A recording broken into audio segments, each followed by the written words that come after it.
নমস্কার শ্রোতা বন্ধুরা, আমি আপনাদের প্রিয় গল্পকার। আজ আপনাদের জন্য নিয়ে এসেছি এক বিশেষ গল্প। এটি আমার নিজের লেখা নয়, আমার এক খুব কাছের ফলোয়ার আমাকে এটি পাঠিয়েছেন। তার অনুরোধে আমি তার নাম প্রকাশ করছি না। তিনি চান তার এই ব্যক্তিগত অনুভূতির গল্প আপনারা শুনুন। এই গল্পটি বড়দের জন্য এবং এখানে আবেগের গভীরতা অনেক। আশা করি আপনারা আমার সাথে শেষ পর্যন্ত থাকবেন। আর হ্যাঁ, আমার চ্যানেলের প্রতি ভালোবাসা জানাতে সাবস্ক্রাইব করতে ভুলবেন না। আর যারা আমার ব্যক্তিগত যোগাযোগ চান তাদের জন্য একটি সুখবর। গল্পের কোনো এক ফাঁকে আমি আমার ব্যক্তিগত ইমো নাম্বারটি দেব, তাই নাম্বারটি পেতে হলে পুরো গল্পটি মনোযোগ দিয়ে শুনতে হবে।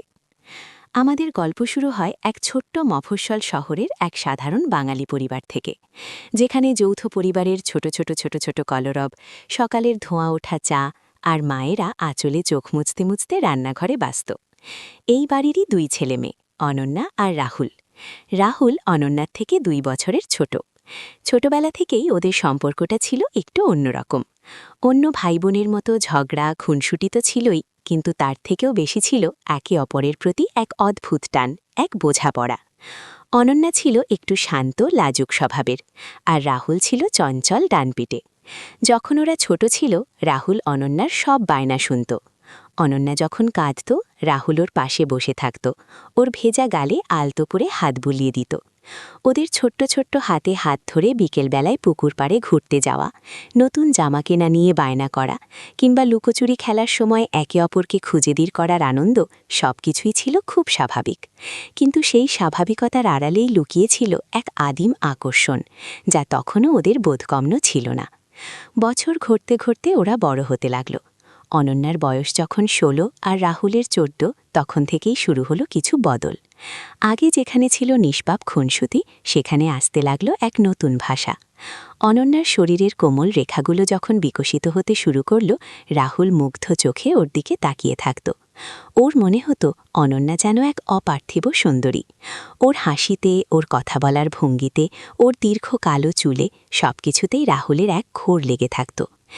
এক গ্রীষ্মের দুপুরে বারান্দায় বসেছিল অনন্যা, হাতে এক পুরনো দিনের বই, চোখে স্বপ্ন। বাইরে তখন গনগনে রোদ, কিন্তু বারান্দার স্যাঁতস্যাঁতে ভাব আর আমগাছের ছায়া ওকে এক প্রশান্তি দিচ্ছিল। রাহুল এসে পাশে বসল। ওরা কথা বলছিল না, কিন্তু নীরবতাটাও যেন এক গভীর অনুভূতি সঞ্চার করছিল। হঠাৎ রাহুল ওর হাতটা ধরল। অনন্যা চমকে উঠল, কিন্তু হাত ছাড়িয়ে নিল না। রাহুলের হাতের স্পর্শে যেন এক বিদ্যুতের শিহরণ বয়ে গেল ওর সারা শরীরে। রাহুলের চোখে ছিল এক অচেনা আকুতি, যা অনন্যার বুকের ভেতরটা ধুকপুকিয়ে তুলল। সেই দিনটা ছিল এক নতুন অধ্যায়ের শুরু। ওদের ছোটবেলার সেই নিষ্পাপ বন্ধুত্বের আড়ালে যে সুপ্ত ইচ্ছাগুলো ছিল, সেগুলো জেগে উঠতে শুরু করল। ওরা বুঝতে পারল ওদের সম্পর্কটা আর ভাই বোনের গণ্ডিতে সীমাবদ্ধ নেই। এটা এক নিষিদ্ধ টান, এক গভীর ভালোবাসা, যা সমাজের চোখে অপরাধ। কিন্তু মনের গভীরে ওরা দুজনেই এই নিষিদ্ধ টানে বাধা পড়তে শুরু করেছিল। রাহুল তখন কলেজে ভর্তি হয়েছে, অনন্যাও বিশ্ববিদ্যালয়ের জন্য প্রস্তুতি নিচ্ছিল। ওদের দেখা সাক্ষাৎ আগের চেয়ে কমে এসেছিল, কিন্তু প্রত্যেকবার দেখা হলেই ওদের বুকের ভেতরটা তোলপাড় করত। ছোট ছোট স্পর্শ, একে অপরের চোখের দিকে তাকিয়ে থাকা, এসবই ওদের প্রেমের ভাষা হয়ে উঠেছিল।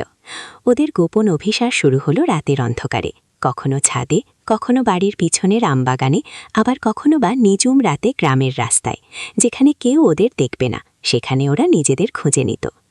এক পূর্ণিমা রাতে ওরা গেল বাড়ির পাশের পুরনো ভাঙা মন্দিরে। সেখানে তখন কেউ ছিল না, চাঁদের আলোয় চারপাশটা মায়াবী লাগছিল। মন্দিরের ভেতরে দেওয়ালে জমে থাকা শ্যাওলার পাশে ওরা একে অপরের দিকে তাকালো। রাহুলের চোখে ছিল সেই একই আকুতি, আর অনন্যার চোখে ছিল ভয় আর ভালোবাসা মিশে থাকা এক ঘোর। রাহুল অনন্যার হাত ধরল। অনন্যা লেবার আর কিছু বলল না। রাহুলের বুকে মাথা রেখে ও অনুভব করল এই নিষিদ্ধ ভালোবাসাই ওদের জীবনের একমাত্র সত্য। রাহুল অনন্যার মুখের দিকে তাকালো। চাঁদের আলোয় ওর মুখটা যেন আরও সুন্দর লাগছিল। রাহুল খুব আলতো করে ওর গালে হাত রাখল। অনন্যার নিঃশ্বাস ভারী হয়ে এলো। রাহুল ওর আরও কাছে এগিয়ে এলো। ওদের ঠোঁট ছুঁয়ে গেল। সেই প্রথম স্পর্শ, গাঢ়, উত্তেজনাময়, আর সব দ্বিধাকে উড়িয়ে দেওয়ার মতো। অনন্যা চোখ বুজে ফেলল। রাহুলের আলিঙ্গন ওর সমস্ত শরীরকে ঘিরে ধরল। মন্দিরের নিস্তব্ধতায় ওদের উষ্ণ শ্বাস প্রশ্বাস আর হৃৎস্পন্দনই ছিল একমাত্র শব্দ। কিন্তু এই প্রেম ছিল বিষাক্ত। ওদের মনে সবসময় থাকত এক ভয়, ধরা পড়ে যাওয়ার ভয়। ওদের সম্পর্কটা ছিল এক তরী যা উত্তাল সমুদ্রের ঢেউয়ে ভাসছিল। অনন্যার বাবা মা, রাহুলের বাবা মা কেউ জানত না এই পরিবার, এই সমাজ। ওদের ভালোবাসা ছিল এক গোপন আগ্নেয়গিরি, যার লাভা উপচে করার অপেক্ষায় ছিল। একদিন অনন্যার বিয়ে ঠিক হলো, পাশের গ্রামের এক ধনী পরিবারের ছেলের সাথে। খবরটা শুনে রাহুলের পৃথিবীটা যেন ওলটপালট হয়ে গেল। ও কিছুতেই এই বিয়ে মানতে পারছিল না, কিন্তু অনন্যার বাবা মা ছিলেন খুব দৃঢ়। তাদের কাছে সমাজের নিয়ম, সম্মান এসবই ছিল আগে। অনন্যা কান্নায় ভেঙে পড়ল। ও রাহুলকে বোঝানোর চেষ্টা করল, কিন্তু রাহুল কোনো যুক্তি মানতে রাজি ছিল না।